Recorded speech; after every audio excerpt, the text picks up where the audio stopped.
ఎందుకు వస్తున్నారంటే ఆయనదే తప్పనిలేము, ఈమె తప్పనిలేము. వాళ్ళిద్దరు కంటిన్యూ అయిపోయి ఏం జరుగుతుందో ఏంటో ఎవరికి మీడియా పరంగా వచ్చిన తర్వాత కూడా అసలు నిజంగా ఇలా జరుగుతుందా లేదా అని చెప్పి భయమేస్తుంది ఫస్ట్ థింగ్. ఎందుకంటే ఒక ఆడపిల్లకి న్యాయం జరగాలి అని చూడకుండా పలానా ఎమ్మెల్యేలు పరంగా ఎమ్మెల్యేలు చేస్తున్నారని చెప్పి బయటకు వచ్చేస్తున్నారు. అసలు వాళ్ళు చేసేంత వరకు ఈ ఆడవాళ్ళు ఎందుకుంటున్నారో కాముగా అర్థం కావట్లేదు. ఇప్పుడు సపోజ్ తను ఏదో నేను బ్లాక్మెయిల్ చేయడమో ఏడిపించడం చేస్తున్నప్పుడు నువ్వు సోషల్ మీడియా పరంగా కానీ లేకపోతే నీ ఫ్యామిలీ పరంగా లేకపోతే కేసు పెట్టు.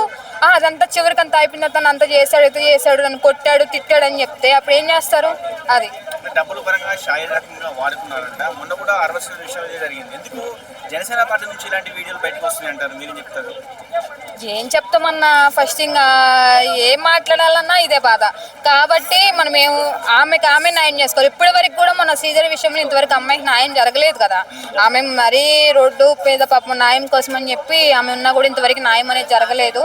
కాబట్టి ఒక విషయం చెప్పానన్నా, ఏ పార్టీ అయినా ఎవరైనా అందరు మనుషులే, ఎవరైనా స్త్రీలు వాళ్ళు ఎవరైనా ఒకటే. కాబట్టి దయచేసి ఏ పార్టీ పరంగా చూడకుండా ఒక అమ్మాయికి అన్యాయం జరిగినప్పుడు న్యాయపరంగా న్యాయం చేయాలి. పార్టీ పరంగా అయితే అట్లా ఏం కాదు. దయచేసి ఏ ఆడపిల్ల అయినా ఎవడైనా అందరు దొంగన పట్లే.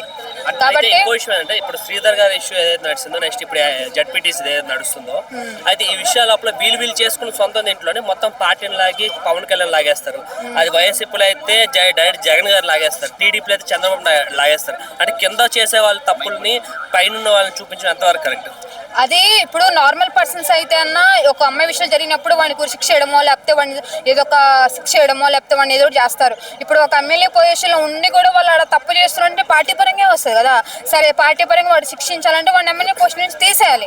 ఇప్పుడు వైసీపీ అని లేదు, టీడీపీ అని లేదు, ఎవరైనా లేదు. ఇప్పుడు అమ్మాయికి న్యాయం జరిగిందంటే ఎవరు?